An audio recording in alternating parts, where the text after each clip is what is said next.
अस्सलाम वालेकुम guys, welcome to the Kastoor Chandani group of education. तो बेसिकली आज हम जिस मौजू पे वीडियो बनाने वाले हैं वो लॉ एप्टीट्यूड टेस्ट प्रिपरेशन, जो एलईटी हमारे जो पाकिस्तान में जो सुप्रीम कोर्ट के ऑर्डर के बाद हमारे ली जाती है लॉ एडमिशन यूनिवर्सिटी में जब जाते हैं लॉ एलएलबी पढ़ने के लिए। तो उससे पहले हमें लॉ एलईटी की एक टेस्ट ये हमें क्लियर करनी पड़ती है, और यहाँ पे जो मोस्ट प्रोबेबली जो स्टूडेंट्स होते हैं वो क्लियर नहीं कर पाते, उनको यहाँ पे एक पूरा एक प्लेटफॉर्म नहीं पता किस तरीके से उन्हें प्रिपरेशन करनी हो, किस तरीके से एग्ज़ाम आते हैं, ये सब कुछ उन्हें पता नहीं है। ठीक है, तो और ये चीज़ें हमें बताई भी नहीं जा रही, क्योंकि हमारे यहाँ पे इसका स्कोप बोलते हैं कि नहीं, कोई यहाँ पे कुछ चंद इंस्टीट्यूशन होंगे जो एलईटी की प्रिपरेशन करा रहे होंगे, फर्ज मोस्टली जो कि कराची में। मैं खुद इस चीज़ से सर्वाइवल हूँ, मैंने खुद ने इस चीज़ से सर्व किया है। और उसके बाद जो मैंने इस चीज़ का एहसास करता हूँ, तो मैं उन स्टूडेंट्स का भी एहसास करता हूँ जो कि इस साल भी टेस्ट देंगे और उनके पास कोई एक मौजूद एक प्लेटफॉर्म नहीं है जहाँ से वो पूरी एक लो एप्टीट्यूड टेस्ट प्रिपरेशन की एक प्रिपरेशन कर सकें। ठीक है, तो टेस्ट की प्रिपरेशन कर सकें, तो उसके लिए हमने एक हमने एक मतलब एक प्रोग्राम स्टार्ट किया है जहाँ पे हम पूरी एक प्रिपरेशन कराएंगे, एक स्टैंडर्ड वाइज प्रिपरेशन करवाएंगे। पास पेपर को हम डिस्कस करेंगे, पास पेपर में किस तरीके से सवाल आए हुए हैं वो उसको जिस तरीके से आए हुए हैं उस चीज़ को हम फिर अपनी जो एक प्रिडिक्शन के हिसाब से अपनी जो एक प्रिपरेशन नोट्स तैयार करेंगे, और जिससे आपको भी फ़ायदा उठा होगा। ठीक है, तो इसी वजह से हमने एक पोर्शन बनाए हुए, मीन्स कि आज जो हम जो चीज़ें पढ़ेंगे वो पाकिस्तान स्टडीज़ एक पूरा मौजू बनाया हुआ है। हमने पाकिस्तान स्टडीज़ के बारे में पढ़ेंगे, पाकिस्तान स्टडीज़ के जो पास पेपर है उसको डिस्कस करेंगे, किस तरीके से एमसीक्यूज़ आए हैं और किस तरीके से हमें सॉल्व करने, और किस तरीके से आगे जो ये 2020 में जो होगी नहीं होगी कुछ कंफर्म नहीं है, क्योंकि कोरोना के बायस ये अभी जो एंटी टेस्ट माहौल है, और अच्छी सी ने अभी अनाउंस भी कुछ नहीं किया इसके बारे में। तो होगी तो अगर होगी तो आपके लिए अच्छा है, अगर नहीं होगी तो आपका जो नसीब है।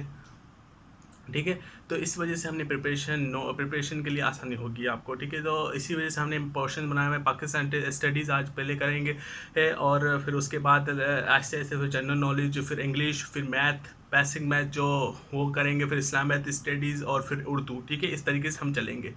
तो अगर आपने हमारा जो पेज है Kastur Chandani group of education सब लाइक नहीं किया तो लाइक कर लें, जिससे आपको जो हमारी नेक्स्ट वीडियोस वगैरह आएंगी तो आपको पता चलेगा। ठीक है, और अगर आप यूट्यूब पे देखना चाहते हैं, यूट्यूब पे हमारा चैनल है Kastur Chandani group of education के नाम से, आप यूट्यूब पे देखना चाहते हैं यूट्यूब पे आप सब्सक्राइब कर लें हमारा। ठीक है, तो चलें स्टार्ट करते हैं हमारी जो पहला जो वीडियो हमारी पाकिस्तान स्टडीज़ के बारे में डिस्कस करते हैं। आ जाए, चलें। सो अस्सलाम वालेकुम guys, welcome to the Kastoor Chandani group of education. So basically यहाँ पे आज हमने जो वीडियो बनाई वो LET preparation, law aptitude test preparation के लिए हमने बनाई है, जिसमें हम पास पेपर को भी डिस्कस करेंगे और तकरीबन 2 साल के पेपर्स को हम डिस्कस करेंगे, और उस पेपर्स में किस तरीके से सवाल आए हैं उस हिसाब से हम अपनी प्रिपरेशन भी स्टार्ट करेंगे। ठीक है, तो बेसिकली जो और ये चीज़ मैं आपको पहले बता दूं कि हम जो आप पहले नोटबुक और एक पेन ले लें अपने हाथ में, जिससे आप चीज़ें जो मैं बताता जा रहा हूँ, जो क्वेश्चंस में जो बताऊंगा वो पास पेपर्स के हों तो आप नोट कर सकते हैं। ठीक है, तो जिससे आपको आसानी होगी। ठीक है, ये चीज़ें फिर से रिवाइज करने में। ठीक है, तो बेसिकली जो आज हम जो करने वाले हैं वो है पाकिस्तान स्टडीज़। हम पहले एक अपना पोर्शन स्ट्रॉन्ग कर लेते हैं, मींस के पाकिस्तान स्टडीज़ में किस तरीके से सवाल आ सकते हैं, किस तरीके से एमसीक्यूज आ सकते हैं, वो पहले डिस्कस कर लेंगे। मींस हम जो पास पेपर है वो पाकिस्तान स्टडीज़ के पास पेपर भी डिस्कस कर लेंगे। पाकिस्तान स्टडीज़ के पास पेपर में किस तरीके से क्वेश्चन या एमसीक्यूज आते हैं, और किस तरीके से कहाँ से आते हैं, और किस तरीके से उन्होंने मटेरियल जमा किया हुआ है, और उस मटेरियल को हम कैसे डिस्कस कर सकते हैं। ठीक है, तो पहले हम पास पेपर डिस्कस कर लेते हैं। तो चलिए पहले हम 2019 का जो पेपर आया था वो डिस्कस कर लेते हैं। 2019 में पाकिस्तान स्टडीज़ में जो एमसीक्यूज आए थे वो देख लेते हैं। जो एमसीक्यूज आए थे वो पहला जो एमसीक्यूज था वो ये था, dash was the first honourable chief justice of Pakistan. तो ये पूछ रहा है कि पहला जो पाकिस्तान का चीफ जस्टिस थे वो कौन थे। वो जस्टिस अब्दुल रशीद थे, जो कि पहले जो पाकिस्तान के पहले चीफ जस्टिस थे, अब जस्टिस अब्दुल रशीद थे। तो दूसरा जो एमसीक्यूज हमसे पूछा गया है उसमें, Pakistan was declared Islamic Republic in the constitution of, किस कॉन्स्टिट्यूशन में पाकिस्तान को इस्लामिक रिपब्लिक डिक्लेयर किया गया था। तो ये पाकिस्तान को इस्लामिक रिपब्लिक 1956 के कॉन्स्टिट्यूशन में डिक्लेयर किया गया था। ठीक है, तो ये इसका आंसर हो गया। उसके बाद आते हैं Pakistan purchase Gwadar from Muscat in, Pakistan ने गवादर मस्कट से कब खरीदा, कौन से साल में, कौन से सन में खरीदा, ठीक है। तो वो उन्होंने, पाकिस्तान ने 1958 में गवादर को खरीदा था मस्कत से, ठीक है। उसके बाद जो सवाल है वो है which among the following country oppose Pakistan inclusion in the united at the time of independence, जब किस कंट्री ने पाकिस्तान के यूनाइटेड नेशन में शामिल होने की इतराफ़ किया था, वो कौन सी कंट्री थी, वो कंट्री थी अफगानिस्तान, ठीक है। तो अफगानिस्तान ने मतलब अपोज किया था पाकिस्तान को ऐसा यूनाइटेड नेशन में शामिल होने से, ठीक है। उसके बाद जो बात आती है, Cholistan desert is located in which province of Pakistan, Cholistan कहाँ पे लोकेट हुआ है हमारे जो पाकिस्तान में, कहाँ पे, कौन सा ये डिजर्ट कहाँ पे लोकेट है, ठीक है। ये पंजाब में लोकेट है ये हमारा, ठीक है। तो उसके बाद जो सवाल आता है, the permanent secretariat of SAARC is establish at Kathmandu, तो बेसिकली ये पूछ रहा है कि सैरिक जो कहाँ, एक ये ऑर्गेनाइजेशन है जो कि 7 कंट्रीज पे डिपेंड करती है, वो कहाँ पे इस्टेब्लिश है, ठीक है। और उसका इस्टेब्लिश कहाँ पे है, काठमांडू में इस्टेब्लिश है, ठीक है। The largest ocean in the world, सबसे बड़ा ओशन कौन सा है दुनिया में सबसे बड़ा ओशन पैसिफिक ओशन है, ठीक है। उसके बाद जो सवाल है, most widely spoken language in the world is, सबसे ज़्यादा स्पोकन लैंग्वेज कौन सी ज़बान बोली जाती है, तो आप सबके दिमाग में होगा कि English, but not Chinese is most widely spoken language in the world, okay. तो उसके बाद एक और सवाल भी है, country with the largest proven petroleum reserves in the world is, कौन सी ऐसी कंट्री है जो पेट्रोलियम ज़्यादा मतलब जहाँ उसकी पेट्रोल की ज़्यादा पैदावार है, तो आप सबके दिमाग में होगा सऊदी अरेबिया, बट नॉट वेंजुला नाम का एक जो कंट्री है, वो उसकी वहाँ पे पेट्रोल की प्रोडक्शन बहुत ज़्यादा है, ठीक है।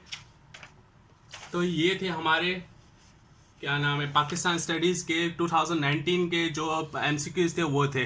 अब आ जाते हैं 2020 में किस तरीके से MCQs आए हुए हैं, ठीक है। तो देख लेते हैं यहाँ पे जो पहला MCQs है, the chief justice of Lahore high court administrative auth of कायदे आजम ही वॉज, जो पहला जो ये सवाल को थोड़ा सा ऐसे चेंज किया हुआ है कि मतलब किसने, जो चीफ जस्टिस कायदे आजम के दौर में किस चीफ जस्टिस ने ऑथ लिया था, ठीक है।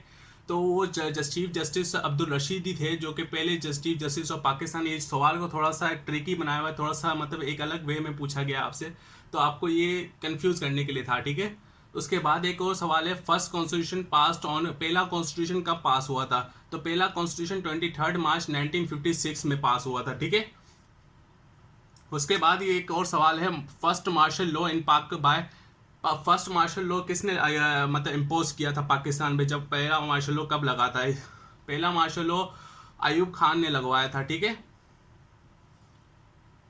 उसके बाद है, Islamabad was chosen bye commission for capital of Pakistan, Islamabad को कैपिटल कब चुना गया, कौन से सन में, कौन से ईयर में पाकिस्तान को इस्लामाबाद को पाकिस्तान का कैपिटल चुना गया, मीन सेलेक्ट किया गया, तो वो 1960 में इस्लामाबाद को पाकिस्तान का कैपिटल सेलेक्ट किया गया था, ठीक है।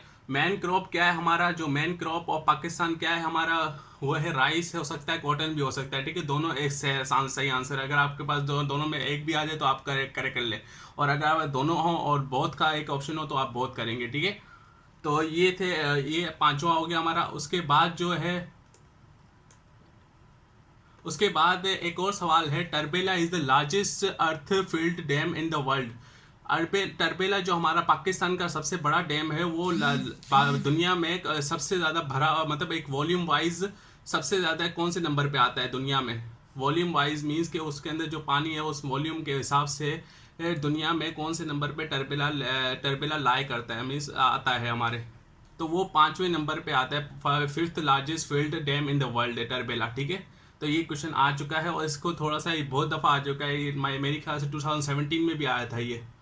तो उसके बाद एक सवाल है, a group of called Nizam Salat were appointed in time of Ziaul Haq, their job was to, यहाँ पे पूछ रहा है कि निज़ामिन सलात जो एक कंपनी थी जो अपॉइंट की गई थी ज़ियाउल हक के टाइम पे, जिसकी ड्यूटी क्या थी, उनका जॉब क्या था, उनका जॉब जो था वो था उर्ग पीपल टू प्रे, और लोगों को नमाज़ पढ़ने पर उम्दा करना, ठीक है, वो उनके जॉब थी, ठीक है। ये सवाल भी आ चुका है 2020 में। उसके बाद जो सवाल है वो है US ambassador who died in plane crash with general Ziaul Haq. General Ziaul हक के साथ कौन सा यूएस एम्बेसडर था जो प्लेन क्रैश में डाय उसके उनके साथ वफात पा गया था, शहीद हो गया था? तो वो थे आर्नोल्ड लियोस राफेल के नाम है, जो वो शहादत हुई थी उनकी जियाउल हक के साथ जो प्लेन क्रैश हुआ था। ठीक है, तो इस तरीके से हमने 2020 का भी पेपर डिस्कस कर लिया। ठीक है, तो अब हमें जो आइडिया हो चुका है कि किस तरीके से सवाल आ रहे हैं और कहाँ कहाँ से आ रहे हैं। ठीक है, 2 साल के हमने पेपर डिस्कस कर लिया। अब यहाँ पे हम थोड़ी अपनी एक नोट्स बना लेते हैं किस तरीके से हमने अपनी प्रिपरेशन करनी है। ठीक है, तो मेरी जो एडवाइस होगी आपको ये होगी कि आप नोटबुक में नोट कर लें, जिससे आपको आसानी होगी रिवाइज करने में वगैरह में। ठीक है, तो चलिए स्टार्ट करते हैं। यहाँ पे पाकिस्तान स्टडीज़ के स्टार्ट करेंगे हम। पहले जो हमारे जो मोस्ट प्रोबेबली क्वेश्चंस जो आ रहे हैं दोनों साल में आए, 2019 में भी आए, 2020 में भी आया, वो था चीफ जस्टिस के बारे में था। Chief justice of first chief justice कौन थे हमारे पाकिस्तान के? ठीक है, तो वो 2 दफ़ा आ चुका है। 2020 में एक अलग वे में आया था और 2019 में एक अलग वे में आया था। तो मोस्ट प्रोबेबली इस साल भी आ सकता है, बट एक अलग वे में आ सकता है, तो आपको प्रिपेयर्ड रहना पड़ता है। ठीक है, इस चीज़ के बारे में। तो अब्दुल रशीद हैं जो कि first chief justice of Pakistan थे, और जो करंट है हमारे गुलजार अहमद हैं। ठीक है, और उसके बाद आ जाते हैं chief justice of Lahore. Lahore के चीफ जस्टिस कौन थे? लाहौर के जो चीफ जस्टिस थे वो आपका होमवर्क है, आपको फाइंड करना है। ठीक है, मैं बाकी 3 बता देता हूँ, 4 बता देता हूँ। चीफ जस्टिस ऑफ सिंध कौन है? अहमद अली मोहम्मद शेख हैं। ठीक है, और chief justice of federal Shariat court, Islamabad की जो फेडरल शरायत कोर्ट है उसके जो चीफ जस्टिस हैं वो नूर मोहम्मद मसकंजी है। चीफ जस्टिस ऑफ बलूचिस्तान कौन है? Mister Jamal Khan Mandokhail mister Jamal Khan Mandokhail chief justice of Balochistan है। ठीक है, उसके बाद आ जाते हैं chief justice of Khyber Pakhtunkhwa के चीफ जस्टिस कौन है? वकार अहमद सेठ है। ठीक है, तो उसके बाद ये हमने चीफ जस्टिस डिस्कस कर लिए चीज़ें, चीफ जस्टिस के बारे में डिस्कस कर ली, कौन कौन किस प्रोविंस का कौन सा जस्टिस है, तो ये हमने देख लिया। ठीक है, ये मोस्ट इंपॉर्टेंट है, आपको मालूम भी होना चाहिए, कभी भी सवाल आ सकता है इसका, और किस तरीके से पूछे वो उन पर डिपेंड करता है। अब आ जाते हैं कॉन्स्टिट्यूशन। इसमें कॉन्स्टिट्यूशन का बड़ा मतलब पूछा गया था, कब कॉन्स्टिट्यूशन लॉन्च हुआ, कब मतलब पहला कॉन्स्टिट्यूशन कब हुआ, दूसरा कॉन्स्टिट्यूशन, तीसरा कॉन्स्टिट्यूशन। तो पहला कॉन्स्टिट्यूशन जो 23 मार्च 1956 को हुआ था, इम्पोज हुआ था, जो कि एक क्वेश्चन आ चुका है 2019 में आया था ये है। ठीक है, तो इसका अब ये हो सकता है कि प्रेजेंट कॉन्स्टिट्यूशन पूछ ले कि कौन सी डेट को प्रेजेंट, क्योंकि सबको पता है कि 1973 को थर्ड कॉन्स्टिट्यूशन लॉन्च हो चुका है, अब इम्पोज हुआ था। बट मोस्ट प्रोबेबली जो बंदे स्टूडेंट्स होते हैं उनको डेट्स नहीं पता, डेट्स याद नहीं रहती। ठीक है, 14 अगस्त को 1973 को थर्ड कॉन्स्टिट्यूशन लॉन्च हुआ था। ठीक है, इम्पोज हुआ था, और जो सेकंड कॉन्स्टिट्यूशन है वो भी 1962 को इम्पोज हुआ था। ठीक है, तो ये चीज़ें आपके लिए है। ठीक है, तो उसके बाद आ जाते हैं नेशनल असेंबली के बारे में बात कर लेते हैं कि नेशनल असेंबली का भी क्वेश्चन आ चुका है। ठीक है, उसमें पूछते हैं कि सेनेट के बारे में पूछ लेते हैं कि सेनेट में कितनी सीटें हैं और नेशनल असेंबली में कितनी सीटें हैं और कितनी सीटें किसके लिए रिजर्व्ड हैं, और पूछ लेता है कि इसके इलेक्शन कितने साल में होते हैं, कब होते हैं, इनका रिपीटेशन क्या है, वो चीज़ें पूछ लेता है कभी कभार। ये क्वेश्चन आए भी हुए हैं इस सेनेट और नेशनल असेंबली से रिलेटेड। ठीक है, तो नेशनल असेंबली में 336 मेंबर्स होते हैं, जो कि 342 थे 25th अमेंडमेंट से पहले। ठीक है, जबकि 25th अमेंडमेंट में 60 और जो सीटें थोड़ी कम कर दी। ठीक है, मेंबर्स थोड़े कम कर दिए, इसी वजह से 60 रिजर्व्ड है। ठीक है, 60 जो सीटें हैं वो रिजर्व्ड है औरतों के लिए, वुमेंस के लिए, और 10 सीटें जो माइनॉरिटीज़ के लिए रिजर्व्ड हैं। ठीक है, तो करंट स्पीकर कौन है हमारे नेशनल असेंबली के? वो हैं असद कैसर, जो कि पीटीआई के रहनुमा हैं। ठीक है, असद कैसर हैं। और जो सेनेट में, अब सेनेट की बात कर लेते हैं, तो सेनेट में क्या है, सेनेट 104 मेंबर पे मुश्तक है। ठीक है, और इसके जो इलेक्शन होते हैं वो आफ्टर एवरी 6 ईयर्स होते हैं। ठीक है, इसके इलेक्शन जो ये क्वेश्चन आ चुका है कि इलेक्शन कब होते हैं सेनेट के, 6 ईयर्स, आफ्टर एवरी 6 ईयर्स होता है। और इसका मेंबर्स का भी क्वेश्चन आ चुका है कि सेनेट के कितने मेंबर हैं। ठीक है, तो मज़ीद हम आगे चलते हैं। अब देख लेते हैं कि सीएम्स कौन है, सीएम ऑफ प्रोविंसेस, सारे जो हमारे इस प्रोविंसेस के चीफ मिनिस्टर्स कौन है। ठीक है, वो डिस्कस कर लेते हैं। जो पहले हमारे सिंध के चीफ मिनिस्टर हैं वो सैयद मुराद अली शाह हैं, और जो पंजाब के उस्मान बज़दार हैं, और केपीके के जो महमूद खान हैं, और बलूचिस्तान के जाम कमाल खान हैं, और गिलगित बल्तिस्तान के हाफिज़ हफीज़ुर रहमान हैं। ठीक है, ये 5 सीएम हैं हमारे जो प्रोविंसेस के, ठीक है। उसके बाद आ जाते हैं governor generals. Governor generals means के गवर्नर, पहला ये सवाल भी आ चुका है, बहुत दफ़ा आ चुका है कि फर्स्ट गवर्नर जनरल कौन थे। ये सबको पता है कि मोहम्मद अली जिन्ना थे। और सेकंड वाला आ चुका है बहुत दफ़ा, second governor general of Pakistan कौन थे, सर ख्वाजा नाज़िमुद्दीन थे, ठीक है। और बेसिकली ये आपके जनरल नॉलेज के लिए मैं बता रहा हूँ कि जो गवर्नर जनरल का, जो गवर्नर जनरल ऑफ पाकिस्तान का जो पीरियड था वो चार जनरल्स थे जो टोटल हैं। और 1972 के बाद जब जुल्फ़िकार भुट्टो की जब हुकूमत आई तो अब ये चीज़ें ख़त्म कर दी थी कि गवर्नर जनरल्स कोई नहीं होगा, ये सिस्टम ख़त्म कर लिया था गवर्नर जनरल ऑफ पाकिस्तान का। इसी वजह से 4 ही गवर्नर जनरल हैं, जो कि पहले हैं मोहम्मद अली जिन्ना, दूसरे हैं सर ख्वाजा नाज़िमुद्दीन, थर्ड जो आपको पता करना है, ठीक है, और फोर्थ जो है सिकंदर मिर्ज़ा। जो लास्ट गवर्नर जनरल, ये कुछ पूछ सकता है कि who was the last governor general of Pakistan, Sikandar Mirza पूछ सकता है, ठीक है, ये पॉसिबिलिटी है एक किस्म की। उसके बाद आते हैं गवर्नर ऑफ सिंध। अब गवर्नर ऑफ सिंध कौन है, ठीक है, गवर्नर प्रोविंसेस के भी गवर्नर्स हैं, ठीक है, तो वो भी डिस्कस कर लेते हैं। बेसिकली गवर्नर ऑफ सिंध जो हैं इमरान इस्माइल हैं। गवर्नर ऑफ बलोचिस्तान अमनुल्लाह खान यशांजी है। और फिर गवर्नर ऑफ पंजाब कौन है, मोहम्मद सरवर हैं, ठीक है। और बलोचिस्तान का आपको मालूम करना है, ठीक है, ये आपका होमवर्क है, ठीक है। उसके बाद आ जाते हैं अमेंडमेंट्स पे। अब जो यहाँ पे अमेंडमेंट्स की भी बड़ी एक सवाल आ चुका था। अमेंडमेंट का क्या सवाल आ चुका था, ये 25th वाला अमेंडमेंट के ये फाटा वाला सवाल था, ये अलग आ चुका है, ठीक है। किस तरीके से आ चुका है, ये पूछा गया था कि in which amendment that FATA has been declared with KPK. पूछा गया था फाटा का कौन सी अमेंडमेंट में केपी के साथ डिक्लेयर की गई है, तो ये 25th अमेंडमेंट के साथ डिक्लेयर की गई थी। जो लेटेस्ट अमेंडमेंट आई है 26 अमेंडमेंट, उसमें केपी की सीट्स 16 से 24 कर दी है। जो ट्राइबल डिस्ट्रिक्ट्स में ये नई अमेंडमेंट आई है जो कि 13 मई को रिलीज़ हुई है, ठीक है। ट्राइबल डिस्ट्रिक्ट्स जो 16 उनकी सीटें होती थी उनको 24 तक लेके गए हैं, ठीक है, उनकी सीटें बढ़ा दी गई हैं, तो कि नेशनल असेंबली में, ठीक है। तो ये होगी हमारी। और दूसरी जो इस्लामाबाद चूजन एज कैपिटल, जो हमने क्वेश्चन आ चुका है 1960 में है इस्लामाबाद को कैपिटल चुना गया था, ठीक है। उसके बाद आते हैं ज्योग्राफिक लोकेशन। ज्योग्राफिक लोकेशन का भी क्वेश्चन आ चुके हैं, बहुत दफ़ा आ चुके हैं। उसमें आपको ये पता होना चाहिए कि एरिया क्या है। हमारा एरिया है 8,81,913 किलोमीटर पर क्यूब, ठीक है, किलोमीटर क्यूब, ठीक है। हमारे पास इतना एरिया। और कॉन्टिनेंट हम किस कॉन्टिनेंट में लाई करते हैं, एशिया में हम लाई करते हैं। हमारी जो लार्जेस्ट सिटी है वो कराची है एरिया वाइज, और पॉपुलेशन वाइज भी पॉपुलेशन देख लेते हैं तो पॉपुलेशन हमारी 212.2 मिलियन है, ठीक है। मींस के ये जो सेंसस जो हमारे 2018 में जो सेंसस हुए थे उसके हिसाब से 2.2 है मिलियन है हमारे, ठीक है। और ये भी सवाल आ सकता है कि ओल्ड नेम ऑफ कराची क्या है। कराची का पुराना जो नाम था हमारा वो क्या था, कालाची नाम था हमारा। जो पुराना जो नाम था हमारा कराची का वो कालाची था, ठीक है। उसके बाद आ जाते हैं सी पोर्ट्स पे। सी पोर्ट्स हमारे जो पाकिस्तान में सी पोर्ट्स कितने, 3 सी पोर्ट्स हैं। Muhammad bin Qasim port, Gwadar port, the Karachi port. जो कि सबसे पुराना पोर्ट है वो मोहम्मद बिन कासिम पोर्ट है, ठीक है। और फिर आ जाते हैं largest dam of Pakistan. Largest dam कौन सा है, टर्बिला डैम है, जिसका जो क्वेश्चन आ चुका है कि बदल के जो लास्ट 2020 में किस तरीके से पूछा गया आपसे। Tarbela is the dash largest earth filled dam in the world. 5th number पे जो आता है earth filled dam in the world में। तो यहाँ पे अब ये भी पूछ सकता है कि पाकिस्तान लार्जेस्ट डैम कौन सा हो सकता है, टर्बिला डैम। ये पॉसिबिलिटी है एक किस्म की, ठीक है।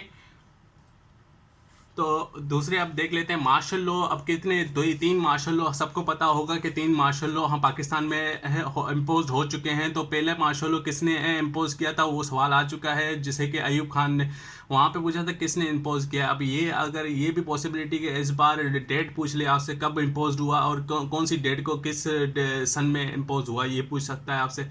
तो ये मैंने डेट्स भी निकाल ली हैं। तो 7 अक्टूबर 1958 को जो पहला मार्शल लॉ इम्पोज हुआ जो कि जनरल अयूब खान ने लगाया था, ठीक है। और दूसरा जो मार्शल लॉ 25 मार्च 1969 को जो कि आगा मोहम्मद जया खान जमाल ने लगाया था, ठीक है। तो तीसरा जो हमारा जो मार्शल लॉ था 5 जुलाई 1977 ज़िया उल हक ने लगाया था, ठीक है। तो ये हमारे पास मार्शल लॉ की हिस्ट्री आ गई। और उसके बाद जो है चीफ ऑफ आर्मी, हमारे जो चीफ ऑफ आर्मी, जो पहला चीफ ऑफ आर्मी था वो कौन था? जो जनरल टिक्का खान जो हमारा जो first general chief of army था। और उसके बाद जो करंट हमारे हैं जनरल कमर बाजवा, जावेद बाजवा हैं, जो कि हमारे current general chief of army हैं, ठीक है।